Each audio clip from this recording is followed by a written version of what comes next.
নমস্কার, আমি মৌসুমী রান্নাঘরে সবাইকে স্বাগত।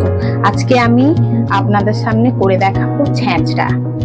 এটা সম্পূর্ণ একদম বিয়ে বাড়ির অনুষ্ঠান বাড়ির স্বাদের যেমন হয় সেইভাবেই আমি বানানোর চেষ্টা করছি। এই জন্য আমি প্রথমেই একটা মাছের মুড়োকে ভালো করে ধুয়ে ভেজে রেখেছি আর সবজিগুলো কেটে রেখেছি। আমি সর্ষের তেলে রান্নাটা করব, তাই কড়াতে তেল দিয়ে তেলটা গরম হতে দিয়েছি। এবার এতে আমি 5 ফোড়ন দিচ্ছি। 5 ফোড়ন দিয়ে শুকনো লঙ্কা আর তেজপাতা কটা ছাড়িয়ে দিলাম। এবার এক এক করে আমি সবজিগুলো দেবো। কেউ আলাদা আলাদা করে সবজিগুলো ভেজে নিতেও পারেন, আমি এটা একসঙ্গেই করে নিচ্ছি। সবজিগুলো আলাদা আলাদা ভেজে মশলাটা কষিয়েও করতে পারেন। প্রথমেই আমি আলুগুলো দিয়ে দিচ্ছি। তেল একদম গরম হয়ে গেছে, তাই বেশি ওয়েট করছি না। আলুগুলো শক্ত বেশি, আলুগুলো প্রথমে ভেজে নিচ্ছি। সব রকম সবজি দিতে পারেন, আমি এখানে পটল, কুমড়ো, কুঁদরি, বেগুন, আলু, পুঁই শাক এগুলো দিয়েছি। আপনারা বরবটি, ঝিঙে সব দেবেন। আমার আজকে ওই দুটো সবজি নেই, তাই আমি দিচ্ছি না, কিন্তু আপনারা এগুলো সব দেবেন। একটু ভাজছি, ভেজেই আমি সব সবজিগুলো দিয়ে দেবো। খুব ভালো লাগবে খেতে, এত সুন্দর লাগবে খেতে। আমি কদিন আগে বাড়িতে করেছিলাম, সবার খুব ভালো লেগেছে, তাই আজকে আপনাদের সামনে নিয়ে এসেছি। পুঁই শাকগুলো অনেকে আগে ভাপিয়ে নেন, সেটা নিলেও হবে। আমি আর ভাপাচ্ছি না, আমি ভালো করে ধুয়ে রেখেছি, একসাথেই কড়াতে দিয়ে দেব। সব সবজিগুলো আমার ধোয়া আছে, আমি এক এক করে সব সবজিগুলো দিয়ে দিচ্ছি।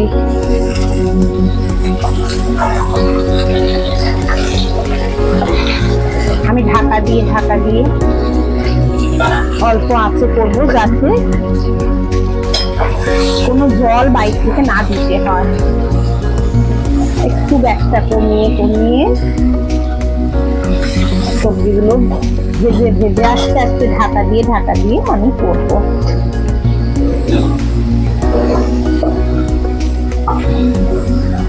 দিয়ে আমি একটু ঢাকা দিয়ে দেবো। সবজিগুলো একটু কমে গেলে, মজে গেলে তারপরে শাকটা দেবো।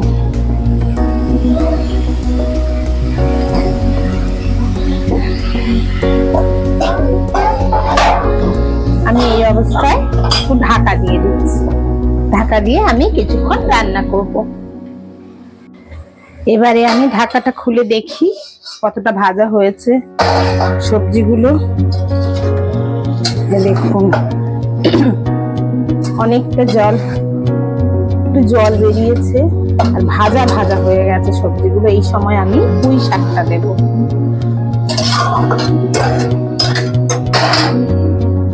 পুঁই শাকটা আমি কেটে ধুয়ে পরিষ্কার করে রেখেছি।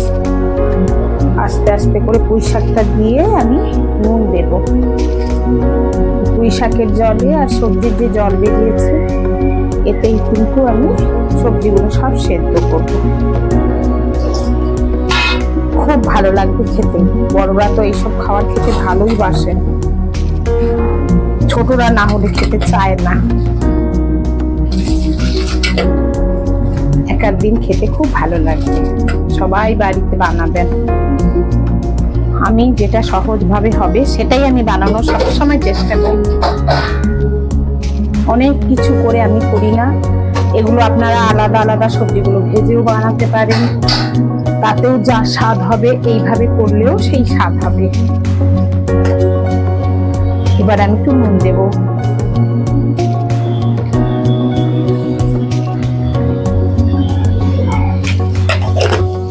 দিয়ে আমি ঢাকা দিয়ে দেব।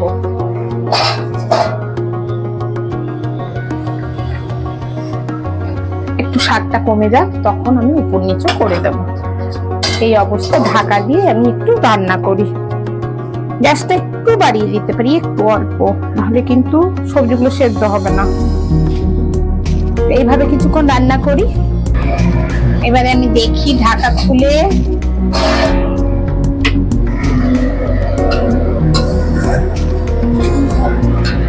জল নেই বললেই হয় একেবারে। আমি এই সময় মশলাগুলো দেবো। আমি এখানে মশলা বলতে পেঁয়াজ বাটা, রসুন বাটা, আদা বাটা, এই 3টে মশলা দিয়ে ভাজা ভাজা করবো। গ্যাসটা বাড়িয়ে দেবো।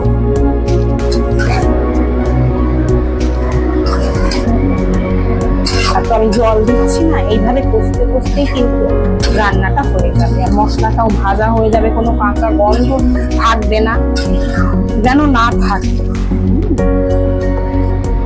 এভাবে করতে করতে আর যেটুকু বাকি আছে সব সেদ্ধ হয়ে যাবে, সবজিগুলো বাকি কিছু নেই, তবুও ডাঁটা আর একটু ভালো সেদ্ধ হয়ে যাবে।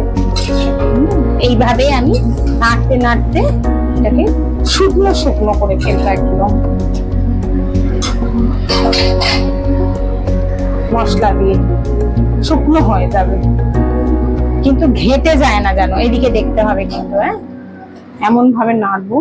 ডাঁটাও সেদ্ধ হয়ে গেছে, তবুও সবজি এই মশলাটা, পেঁয়াজ, আদা, রসুন এগুলো যেন একদম ভাজা হয়ে যায়, কোনো গন্ধ যেন না থাকে। আর এই জলটা একদম টেনে নেওয়ার জন্য আপনারা একটু ময়দা ছড়িয়ে দিতে পারেন, কেননা পুঁই শাকের তরকারি তো রেখে দিলে দেখবেন জায়গাতে জল বেরোচ্ছে তার থেকে, সেটা যাতে না হয় সেই জন্য ময়দা ছড়িয়ে দেবেন একদম শেষে, তাহলে আর এই জলটা বেরোবে না, শুকনো হবে। ময়দা এগুলো মশলাগুলো ভাজার একটা গন্ধ বেরোচ্ছে। এবার এইভাবে আমি কিছু একদম ভাজা ভাজা করবো। আমিও একটু দেখিয়ে দিচ্ছি, ওই জন্য দেখি এটা হয়ে গেছে পুরো। এবার আমি একটু চিনি দেবো। আমি বলতে ভুলে গেছি, আমি মশলাটা যখন কষিয়ে নিই তখন আমি একটু হলুদ গুঁড়ো আর জিরের গুঁড়ো দিয়েছিলাম, এটা আমি তখন বলতে ভুলে গেছি। এবার একটু চিনি দিয়ে দিলাম, একটু স্বাদ মতো দেবেন, পুঁই শাক দেওয়া আছে তো। একটু হলুদ গুঁড়ো, একটু জিরের গুঁড়ো, পেঁয়াজ, আদা, রসুনটা একটু কষিয়ে নিয়ে তারপরে দিয়েছি। চিনি দিয়ে একটু নেড়ে আমি নামিয়ে নেব। খুব সুন্দর লাগবে খেতে, দারুণ লাগবে। এই দেখুন আমার ছ্যাঁচড়া রেডি।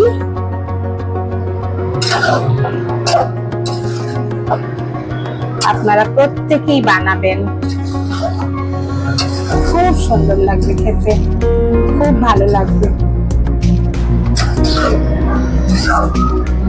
আমিও একটু দেখিয়ে দিচ্ছি, ওই জন্যই আমি একটু ময়দা দিচ্ছি, তাহলে ময়দা দেওয়ার দরকার হয় না। তবে এই শাকের পরিমাণটা যদি একটু বেশি বেশি হয়ে যায়, একটু জল থাকে তো, ওই জন্য অল্প একটু ময়দা এমনি ছড়িয়ে দিচ্ছি, তরকারি থেকে যাতে জলটা না কেটে বেরোয়।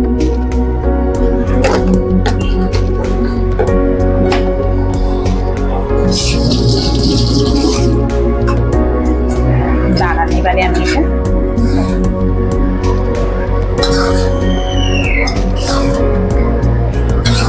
শাকের পরিমাণ তো আর সবার সমান থাকে না, সবজি যতই বলি, হাত তো আর বাড়ি পাল্লা নয়, একটু বেশি কম তো হতেই পারে। এইটা ময়দাটা দিয়ে দিলে রান্নাটা নামিয়ে রাখার পরে আর জল বেরোবে না এর থেকে। হ্যাঁ, একেবারে রেডি আমার ছাঁচটা। এবারে আমি একটু ঢাকা দিয়ে রাখবো, নুন মিষ্টিটা একটু চেক করে নেব, তারপরে গরম গরম পরিবেশন করব। একটু ঢাকা দিয়ে রাখি, গ্যাসটা বন্ধ করে দিলাম। আজ তাহলে আসি, হয়ে গেল আমার ছ্যাঁচড়া রান্না। নমস্কার।